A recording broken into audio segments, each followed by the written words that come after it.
detective, thrill me. Thanks for joining us again. We have got the Action Hero draft coming up, but we've been approached and provided a screener for a new film that's coming out on May the 20th called I Blame Society. And so we're gonna do a little bit of a run through on that one. Jared, you sat down with me the other day to check it out. Mm-hmm.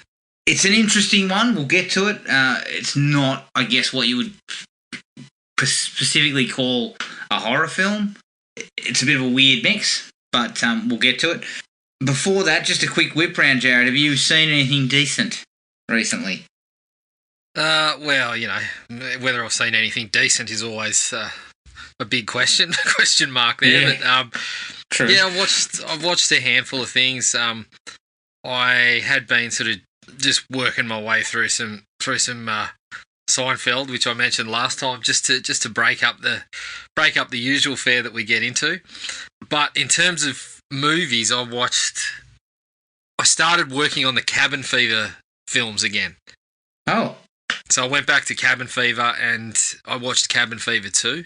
Cabin Fever is still pretty solid. I still enjoy it. It's got some really quality things about it. Cabin Fever 2, on the other hand, just a bit of a letdown would be one way to describe it. It's just it doesn't have the same kind of the humour, for one. I felt the humour in Cabin Fever is pretty great at times. Cabin Fever 2 just seems to stoop to, it's almost like American Pie level gross out humour at times. No, right. And it's just not as engaging. I like the way that sort of Cabin Fever crafted a little take on, you know, the cabin in the woods thing, but the thing is a skin eating disease rather than the usual sort of the cabin in the woods fare. But Yeah. I think when I watched it a few years back, I think the comedy element wasn't quite as apparent to me. I don't know whether I just wasn't prepared for that, or I'd heard different things at the time. But this time around, I got a bit more of the humour out of it and enjoyed it. Finally, we got onto some Joe Bob Briggs on Shudder. Right. They actually gave us one episode, which I'm still a bit filthy about because, I mean, the guy's just great to watch on these things because he's so knowledgeable about the genre. And this one actually had Eli Roth for significant parts of the episode, which was part of the reason I went back to Cabin Fever. Right. So yeah, it was Mother's Day, the episode that we got, and I actually hadn't seen it before, so I was quite happy to check it out. It's not bad. It's not a bad entry into that 80s kind of slash. It's not even really slasher. It's a little bit, I don't know. It's a bit more, I guess it's in the Texas Chainsaw sort of realm, but without the kind of grimy element.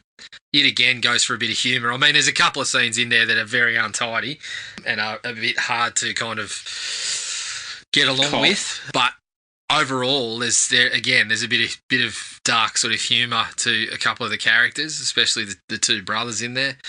But yeah, having Joe Bob Briggs in there is awesome. The guy's just excellent to watch if you're a fan of horror, and you know, being that we are removed from the States, we don't seem to get the access to him as readily, so to just get that one episode was fucking excellent. But then, of course, it left me a little bit jaded with Shudder that we couldn't get much more than that. Obviously, we got the Christmas stuff, but without the movies, and I was a bit annoyed with that. But at least if you give us his content, we can hunt him down if we're able. Like, if the rights issues are a thing, like, just give us his parts. That was good to get to, and I finally was able to pick up Willy's Wonderland with Nick Cage. Nick Cage. Which I had been looking forward to because it was, I mean, essentially it's a Five Nights at Freddy's rip-off, and I'm kind of familiar with them because my kids like to get into that sort of gateway stuff at the moment, but of course they're still a bit creeped out by some of it, so they end up handing me the bloody iPad or the PlayStation controller and saying, can you do this? And so I'm the one that cops all the jump scares and all that sort of stuff, but it was okay. It was okay. Cage was all right. It's another strange performance from the guy.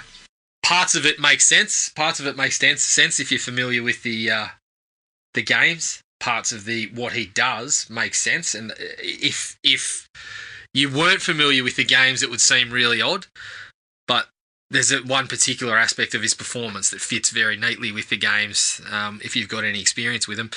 But I mean, there's still some crazier elements. I mean, we do get plenty of. We seem to get him fucking dancing at a couple of points and punching through energy drinks and things like this, which is, I don't know, it's a bit of a laugh. I didn't mind it for what it was. There was a couple of moments with the animatronics and things that were kind of creepy, and then I'm not gonna say that I did not thoroughly enjoy, parts where Cage just unloads and starts belting the shit out of these kind of puppet things. Like, it was very amusing in parts, but at the end of the day, it wasn't anything other than a bit of sort of enjoyable fluff that you probably won't go back to very often. Fair enough. Anything else? That was it for me. All right.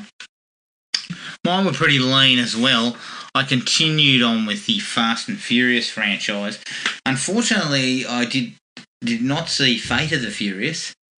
It was not available on any of the services. So I did not see Fast 8. Jared, you were a little bit underwhelmed by Fast 8, correct? Yeah, I don't think it's one of the better ones. All right. So I didn't miss anything, but I went to the spin-off, Hobbs and Shaw. I enjoyed it. I enjoyed it a bit more, actually, because it was a little bit lighter in tone. Of course you did. It was You're coming around. A little bit. Well, I mean, it had more of that stuff that I liked about the Fast movies, which was the banter between Tyrese and Ludacris. Yeah. It was the same thing here, but it was jacked up a little bit with The Rock and Statham.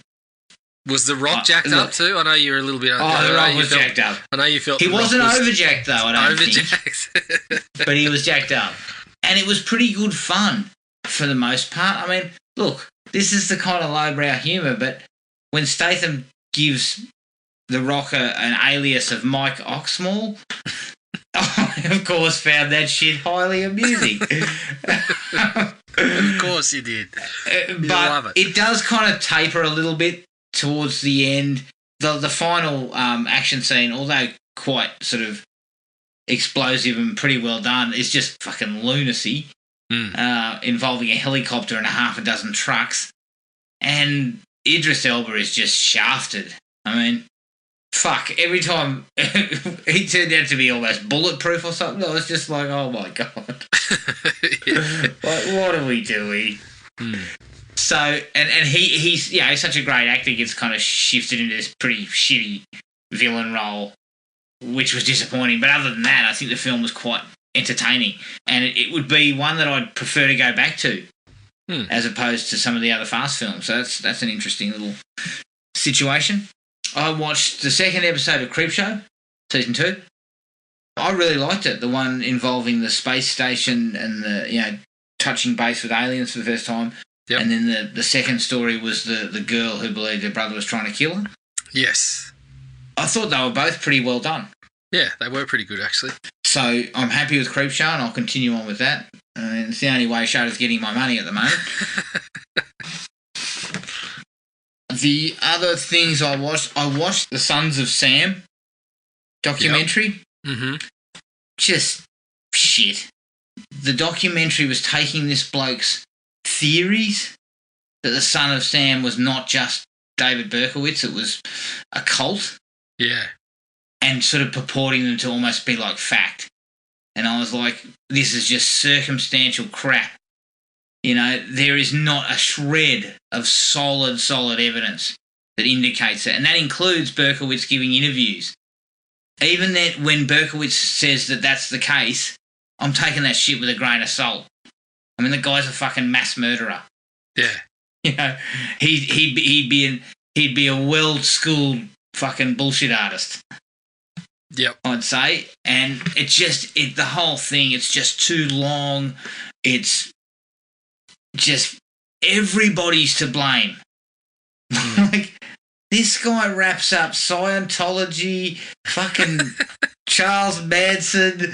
They were making snuff films. There's satanic cults involved. I'm just like, take your pick. Yeah. Every person involved is involved in this cult, right? Yeah. And one of the most interesting elements for me, because I'd actually read about this case before, is there was a guy, he was involved with the Cotton Club, and he wanted to become a producer. He was a millionaire. His name was Roy Radin. Mm. And he was found murdered down in a bloody ravine or something. And this guy tried to tie it to this fucking cult. And then, of course, 3 men were indicted for his fucking murder, and it had to do with the Cotton Club and money and drugs associated with that. I'm like, yeah, well, doesn't that really put a dent in your story? Yeah. But nah, he kept ploughing on. Yeah, of course.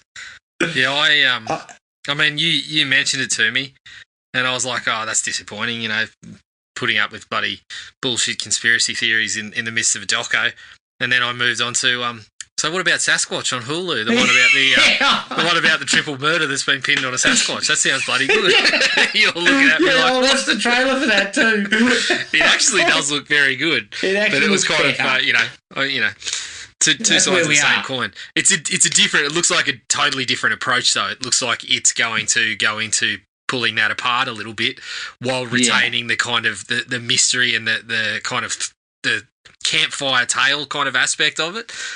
But yeah, the Son of Sam one, like you said, you've got to fucking back this shit up with some evidence before you make a 4-hour doco on it. Like, you don't just, I don't know, there used to be a step that involved looking at what you had and then saying, yeah, we'll put 4 hours into that. If it's just you saying it, I don't know. Yeah.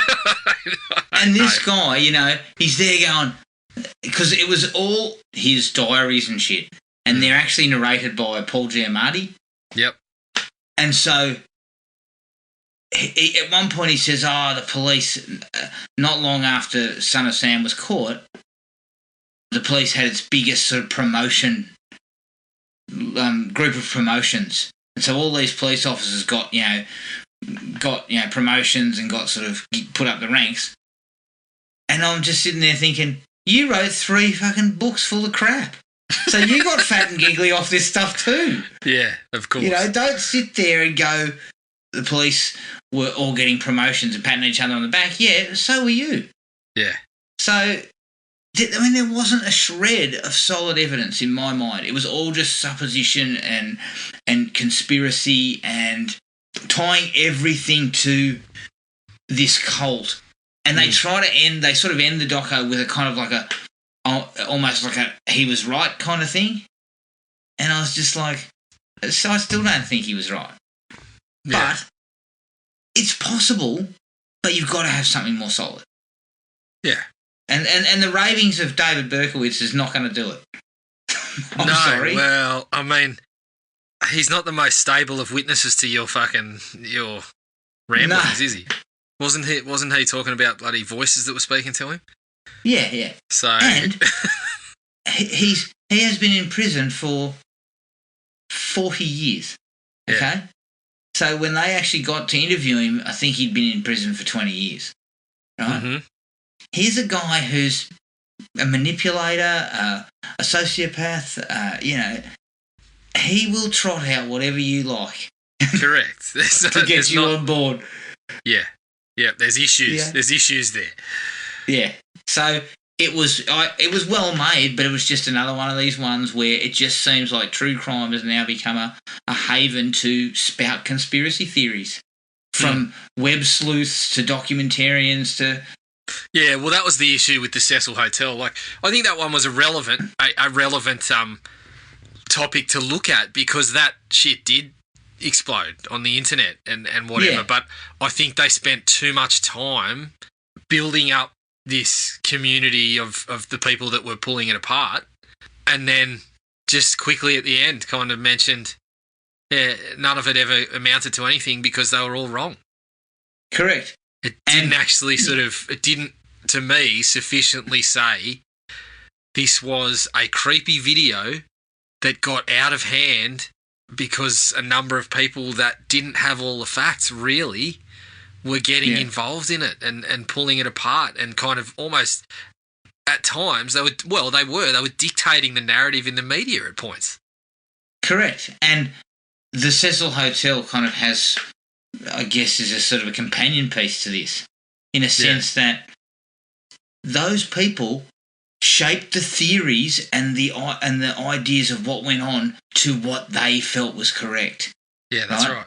Not looking at it objectively. They were not. And this guy, who's the key player in this Son of Sam one, he's not looking at it objectively. Mm. Quite frankly, in my mind, he came across as a fucking hack. He did. He came across as a hack journo who was basically looking for something to hang his hat on. I mean, his producer at one point says, when we got a Berkowitz interview, it was like the Golden Fleece. Of course it was the Golden Fleece. You got to interview one of the most notorious people in America. Yeah. It's like getting an interview with Ted Bundy or an interview with Charles Manson. Mm. It just struck me as this guy wanted to fit this together. So everything was fitted. And so nobody believed him because it was such a tall tale. Whereas there could have been some strength to some of it if he'd have found the right angle and stuck with that instead of trying to sort of ram everything into it. So it was pretty poor in my book. And once again, I'm being let down by Netflix at a rate of knots on documentaries about true crime. Yeah, they have been very poor recently. Yeah, it has been. Capped off by Unsolved Mysteries. I'll put one more kick in there. Yeah, well, Hulu has picked up as I told you, they dropped the Supernatural baton, and Hulu has fucking picked it up and run with it. Scooped up the Sasquatch baton. Fucking hoisted it high and is running around. Don't tell me you didn't watch that documentary and immediately Google where you could watch it in Australia. Yeah, of you course. Did. I know you did. If they whip out another one about Loch Ness, I am in. Yeah. I am right in. As I said though, the trailer for the doco looks fantastic, but at the end of it, you're sitting there going, we know where this is going, right? Okay, so there's 3 murders that are pinned on a Sasquatch. It's in the middle of Appalachian marijuana growing country, where people get around with guns and go missing at a higher rate than anywhere else in the States. I'm pretty sure it's not Sasquatch. I think that's where we're going with this. Yeah. I'm no detective, but I think that's where it's headed.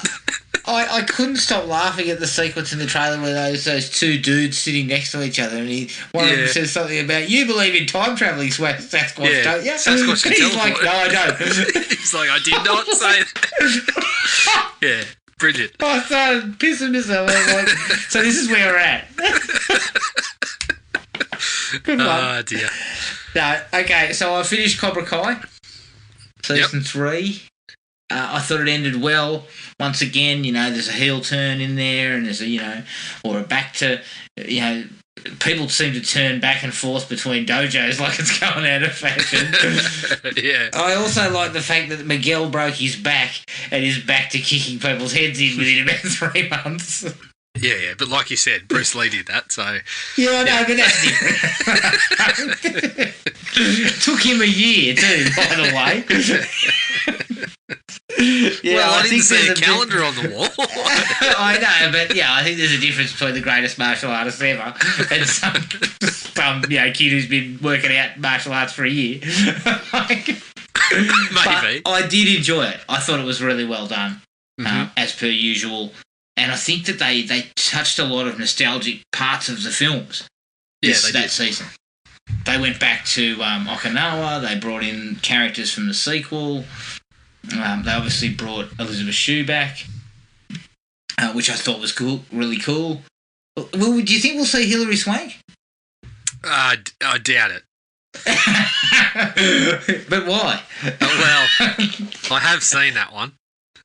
It's shit, but I doubt it. This show is a hot property. She might. It is. Give her you might want to jump on board, but that's not the question. It's whether they want her. Yeah, because true. Because it's way out of the canon almost, isn't it? Yeah, it's completely separate. The only link really is Mr. Miyagi. Mr. Miyagi. Yeah. Be interesting if she turned up. Yeah, it'd be interesting to see how they worked it in. Yeah, true. And the last thing is I got, through a mate at work, I jumped onto Luther, which is Idris Elba's series, UK. He's a detective in London. Yep. Mate, fucking gold. Excellent. I watched the first season. Mate, I'm a big fan of that bloke. He's such a good actor. And the show is kind of a bit grittier and a bit more real, I guess, in comparison to some of these other shows that they trot out. So, yeah, I really enjoyed it. So it was a really good first season. But that's it for me. All right. Let's take a break. Here's the trailer for 2020's I Blame Society. This is where I would bury Stalin and murder her, if I did it. Now all I have to do is roll her into the grave, cover it up, and make sure I take everything with me. Yeah, I sort of wish there was that strong female lead. Someone likable. I just can't sit back and wait for permission from some guy to make a movie. You know, nobody wants you to make a movie as much as you want to make one yourself. Just make it happen. I would walk people through how I would commit the perfect murder. You my scary girl?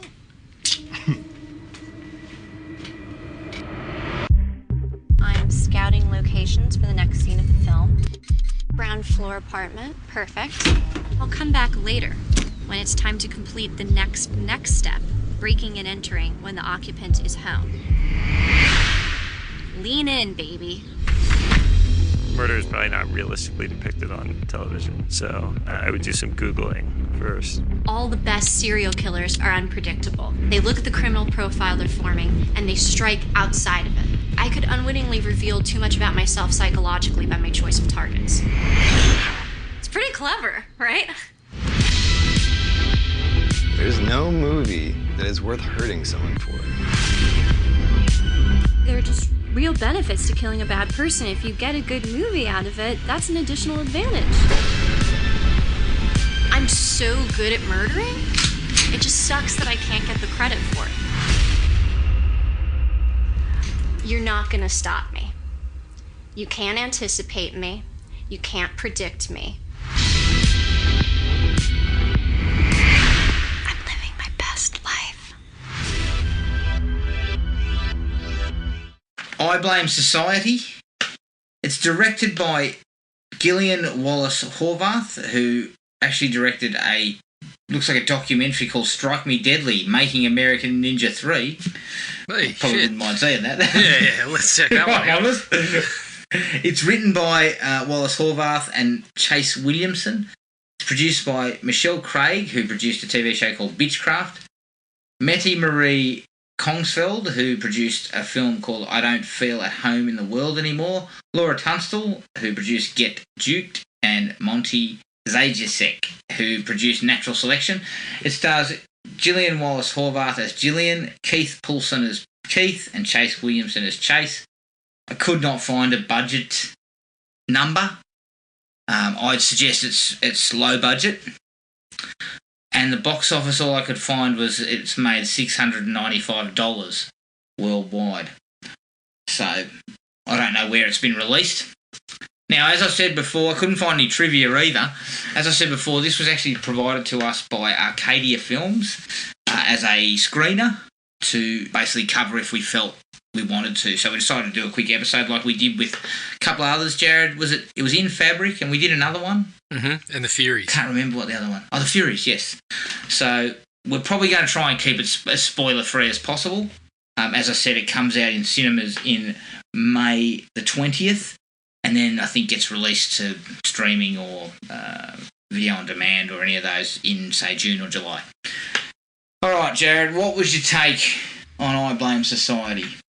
Yeah, look, I was pretty happy with it. As you mentioned, I was when I had a bit of a look at it, I was probably expecting more in a horror movie kind of vein, which wasn't really the case. So that when we were watching it, I was kind of expecting something that I didn't necessarily get, but that doesn't mean that it was not an enjoyable experience. It absolutely was. I think it was a nifty little kind of mockumentary style bit of work that is clearly sort of putting out a message in regards to the way females are sort of treated in the film industry, and obviously it gets to kind of broader society as well.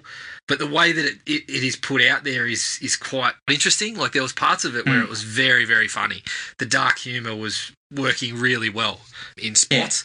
Yeah. And then they also managed to put in these really well directed and really kind of affecting creepy moments where she's kind of enacting her plan that also worked really well. I guess my issues came in where I felt like the tone sort of shifted too hard, I guess, took too hard of a turn at certain points. And I guess there was, by the end of it, I was slightly unclear on a couple of the messages, but overall I think it did a really good job of putting out what it was aiming to do, and it was a really funny little bit of work, funnier than I expected. That was the surprise for me, that I wasn't kind of expecting it to be as amusing as it was in parts. So I was, look, I probably ended off at a 3, but the more I've kind of gone back to parts of it and thought about things, and I wouldn't mind checking it out again, to be honest. I reckon I'd probably push more up to the 3.5 range, but on yesterday's viewing, I'll settle on a 3. Okay. Look, I went a little bit lower. I went to 2.5. Look, it's a really interesting sort of independent film, made on a shoestring, and it has some really quite good moments sprinkled throughout. But I'm like you, and it probably affected me a little bit more. The tone is all over the map. I mean, it jumps from humorous to quite dark. It kind of hits the dark point. I remember sitting there thinking, well, hang on. Yeah, I was giggling a couple of minutes ago. Yeah, that's, yeah, I mean, like, me and you have often sort of spoken about how sometimes the dark comedy kind of things aren't necessarily our favourite kind of films to dabble in. no. But I felt, yeah, there was pockets of this where it was spot on. Like, I was getting what I felt like. And me and you kind of mentioned a little bit of Leslie Vernon. I mean, it's a very different film, but there were aspects about it where it was really funny, the way it was talking about the subject matter that was really dark, but tossing it around in ways that had you giggling and really funny lines of dialogue and things like that. Yeah, agreed. I too was also kind of confused by a couple of instances, especially a guy who pops up near the end. Now I'll discuss it later. I really don't know where he came from. Maybe I missed something. But overall, it was pretty solid for what you're making on a very small budget. Yeah. You know, I don't think there was a lot of money in this. I think it's pretty well directed. I think they made the right choice to go with the documentary style, because that's easier to perhaps do when you don't need to, you know, have thousands of cameras and heaps of equipment. You can get out your GoPros and do all that sort of stuff. So I think they made the right choice there, and I think it works under those circumstances. But it's kind of a little bit hit and miss. It gets some moments in that I really liked, and then there's just other parts where I felt, well, you've kind of missed the mark a touch here. So 2.5 for me. As far as likes go, as I said, they had a very small budget, and to use the documentary style, it fit well with what they were trying to produce, as opposed to, we've got no money, how can we do this cheaply? Oh, that's right, we'll get a few cameras and we'll stick them on our bodies and that's it. You know, it was meant to be like that, and I think it was done pretty well under those circumstances. Yeah, definitely. And as you said, it was clear that it was made very cheaply, but that kind of plays into part of its charm a little bit, because there's points where, you know, people are not calling into question, but they're questioning aspects of the character's work. And, you know, there's parts where her agent is not as, you know, not really pleased with what's going on. So it kind of works in the context of the movie. Yes, agreed. And I agree that it felt a little bit like something like Behind the Mask in its aesthetic and its, I guess, its ideas. Had a little bit of it touched on something that you would have seen in Behind the Mask. Not, like, as you said, totally different films, but the style and the actual idea of, you know, wanting to commit a murder on, having this sort of film that you're making and then almost sort of going further into it than you should. I felt that's where I got the connection. Yep. I thought the initial idea of sort of sitting down with her mate in the first few minutes and kind of explaining what she wants to do, and this whole idea about killing his girlfriend as part of the plot, I thought that was cool. That was interesting. Yeah, it was the way it was kind of presented. Like it made the thing immediately compelling. Like as soon as she started broaching it, you were looking at it going, "Oh, okay, how's this gonna play out?" It's a very kind of. It really piques your interest in the idea, and again, it starts the comedy, the way that she's delivering it to him. Talking about how she thinks she'd be a really good killer, and that that she wants to, possibly set up how she'd do in his missus. Yeah, exactly. It was quite funny from the get-go and immediately had you sort of hooked in. Yeah, and she's kind of presenting in such a matter-of-fact thing of, like, like you're talking to your mate over coffee, and kind of discussing it almost in a movie, so, in a work sort of sense. Okay, this is what I want to do, da-da-da-da, just, talking about the movie industry. So that was interesting enough. I also liked, and again, touching back to the whole Rise of Leslie Vernon sort of connection, is the way that she kind of talked about how stalking her, while she stalked her, she called it scouting locations. She's off scouting locations, and then she's wandering around this woman's house and all this sort of stuff. I thought that was, again, quite a darkly humorous kind of point. Yep. One of your favourite pieces was where she was trying to break into her house. yeah, of course. I mean, when I was looking at that, I was thinking more of like, I couldn't help but imagine how someone like Leslie Nielsen would break into that situation.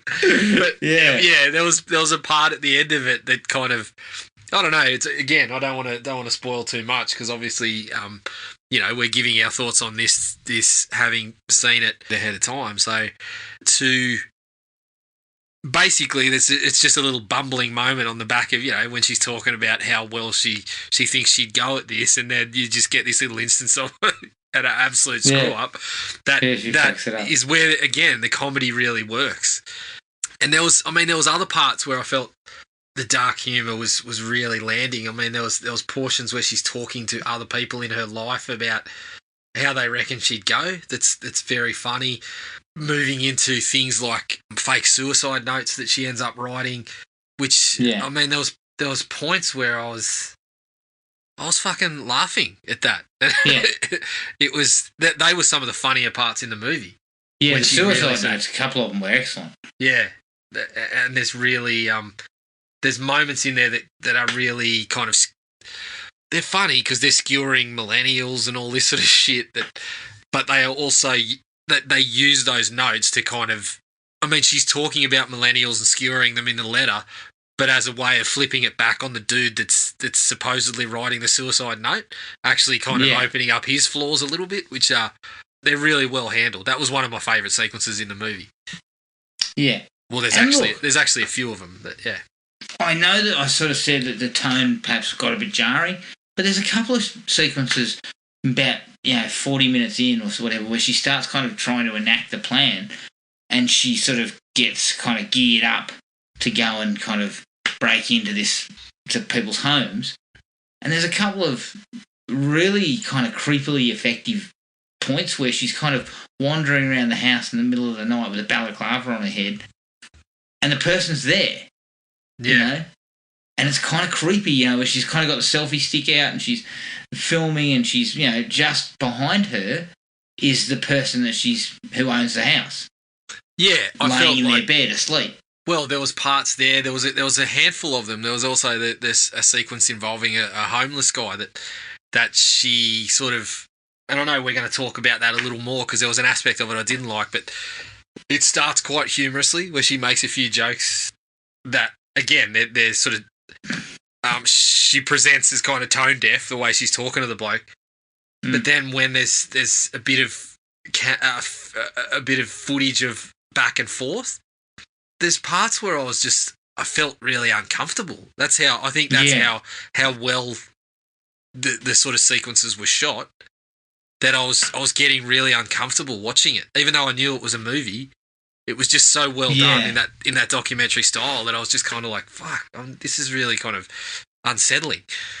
Yeah, certainly with regards to the guy in the wheelchair, because a lot of that sort of plays out like what you would you hear about how serial killers trap their victims type of thing. Yeah, definitely. So some of the things she says to him, it's there's a real sort of eerie quality to all that. Yeah, and the way that it focuses on him and his reactions and things like that quite a bit, it is very eerie and very kind of unsettling. Exactly. I thought there was another really quite solid sequence where she's sort of trying to kill or at least drug one of her victims, and it's all shot from like a camera looking at the person who's on the couch and then her GoPro, and she's right behind the couch, and you sort of see her sort of scuttle out for a few seconds in the wide shot, and then you come back to the GoPro and the girl moves on the couch and, sort of readjusts, and you think for a second, oh shit, she's going to be seen. And I thought that was really effectively done. Yeah, definitely. That was. I remember the part you're talking about. Actually, it was very good. What else do we have? I found it quite humorous where every single person that she'd always kind of like given them something to drink, and then one bloke tells her that he's straight edge. Yeah, I'm not a drinker. And she just takes the bottle and bashes it over his head. Yeah.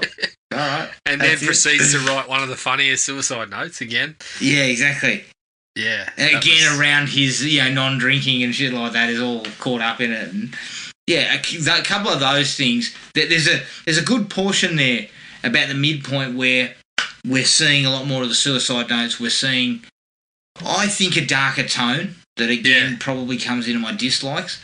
But there are multiple scenes there where those things are happening, and it kind of finds its groove there for a while. Yeah, it does. I actually think, keeping it very sort of tight-lipped on how it all goes down. I was actually I felt the ending was very good and sort of nailed a bit of the message for me.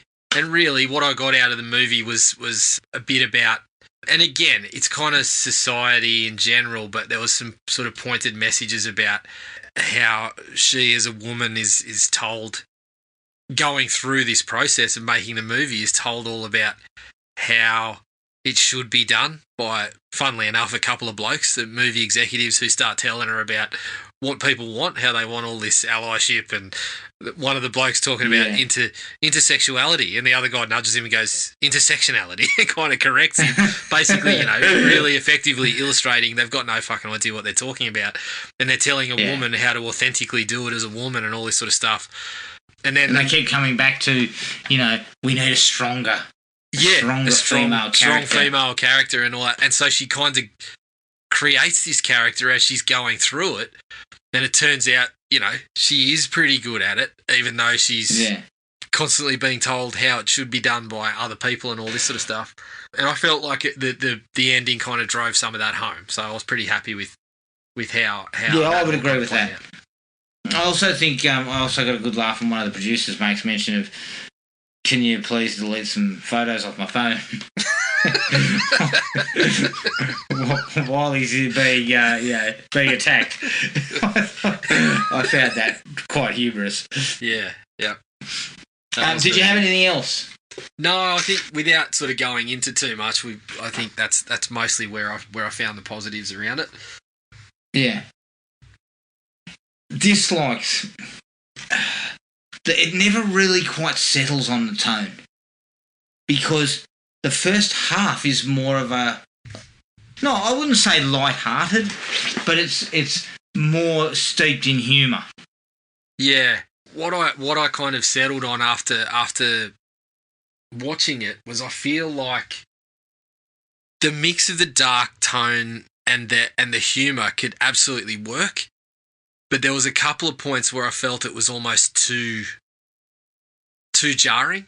Like, as you said, there was the point, and some of the real dark stuff is, it's clearly it's intentional and it's supposed to make us unsettled about the experience. But I just felt like, there was a particular part where it just sort of clashed to the point where it sort of took me out of things a little bit. I was kind of there was one particular scene. Yeah, I was kind of stepping back, saying, like, I don't. I don't know what I'm supposed to be doing here. Am I supposed to be laughing or am I supposed to be kind of repulsed? Yeah, and it doesn't work at all. Yeah, there was for the majority of the movie, I felt like things were done fairly well in that regard. Particular points, I just felt the clash was a little bit too jarring to really enjoy the experience like I wanted to. Yeah, and that's where we segue into the real dark stuff. So kind of that's the connection point, but it's badly handled. Yeah. And that's why I think you don't feel that, like you see that tonal shift so heavily. It feels like it's two movies stitched together, somewhat. Two different films. Yeah, I didn't necessarily feel like to that extent, but I just felt there was parts where it was kind of very handily bridging that kind of the parts that were probably a little bit horrific to witness and the humour, and there were other parts where it just clashed too much. I didn't think it was necessarily that broader or that drastic a clash between the two. A change for most of the movie. I think they handled it pretty deftly for a lot of it, but there was just a couple of points where I was a bit unclear. I did feel that the main character kind of perhaps over-talked a little bit in sequences. It just almost felt like padding out a little bit to sort of fill the air, which I don't know whether it was necessary every time. Yeah, well, look, it felt like a product of how it was done and the style it was done in, right? Like the mockumentary and being fairly cheap. And as you said, less characters in a lot of parts. There was sequences where she needed to be narrating it and talking a lot. But yeah, there was other parts where, as you said, it just felt like filling dead air. So it's sort of some of the humorous dialogue and some of the stuff that played really well got kind of mashed up in parts where it just felt like talking for the sake of talking. Yeah, I would agree with that.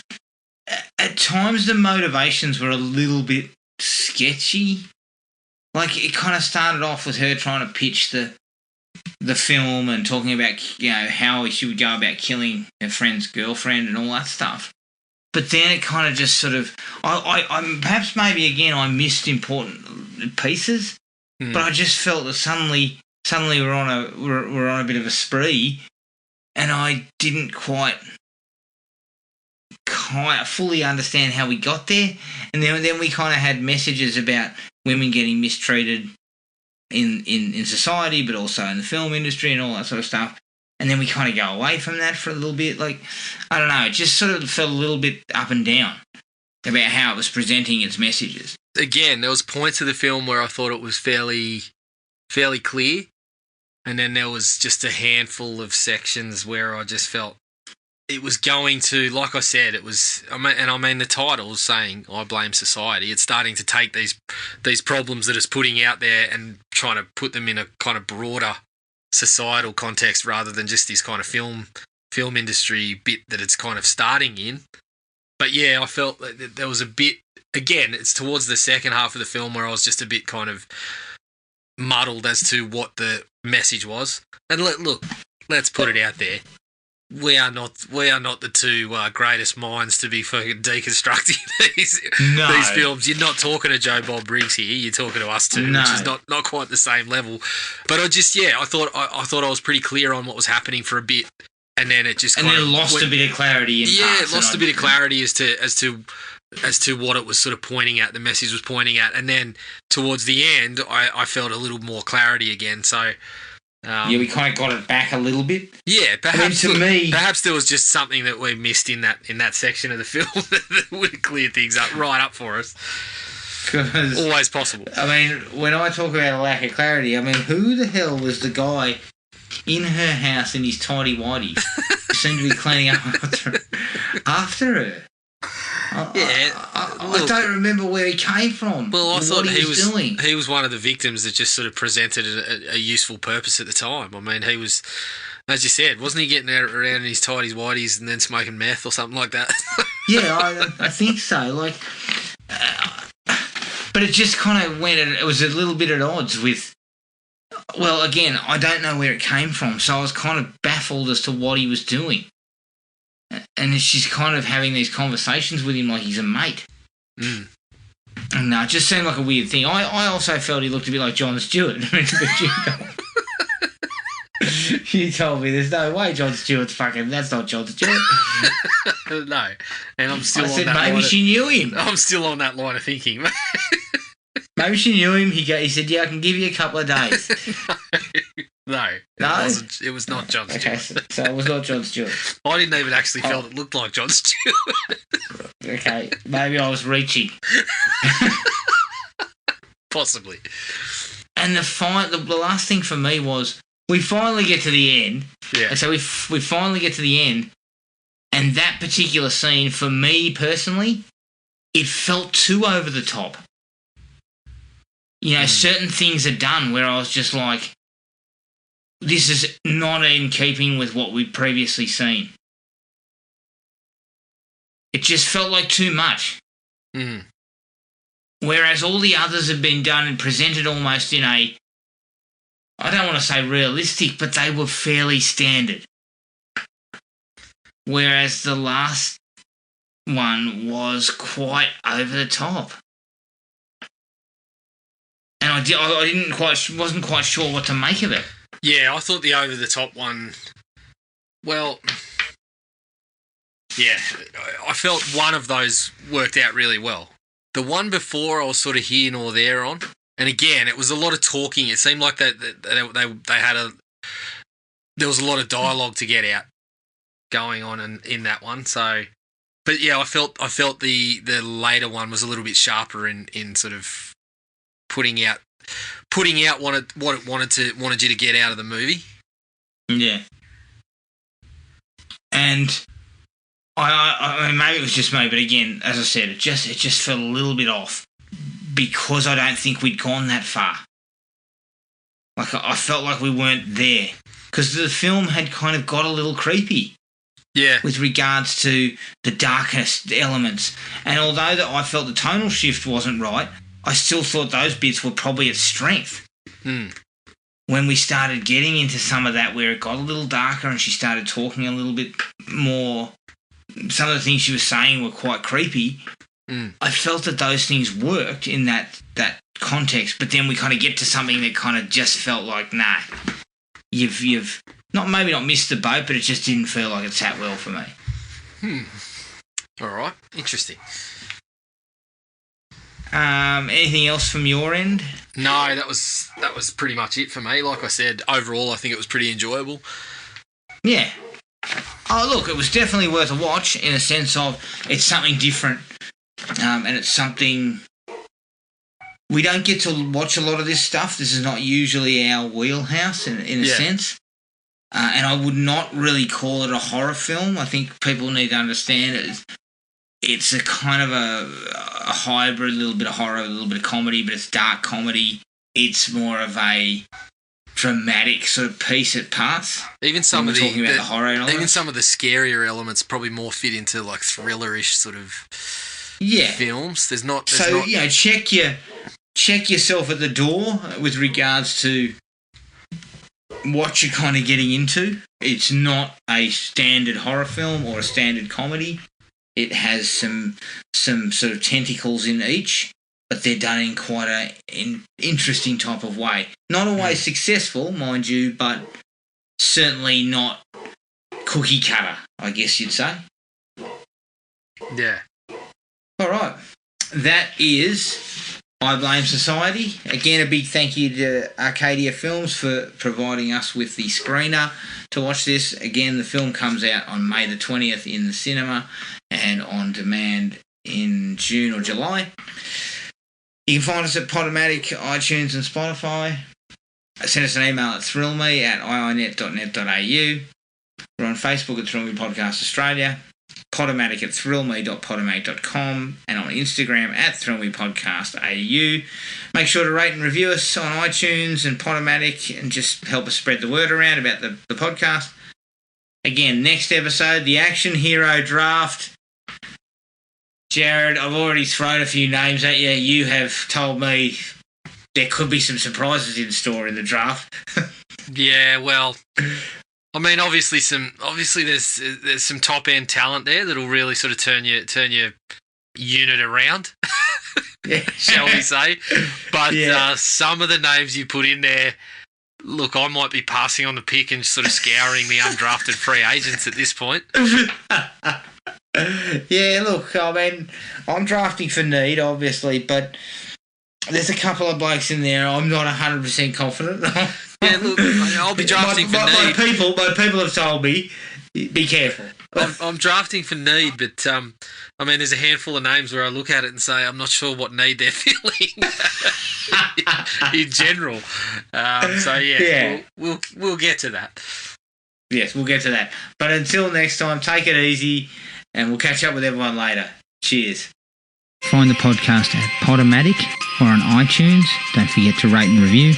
Like us on Facebook at Thrill Me Podcast Australia, or contact us at thrillme, all one word, all lowercase, at iinet.net.au.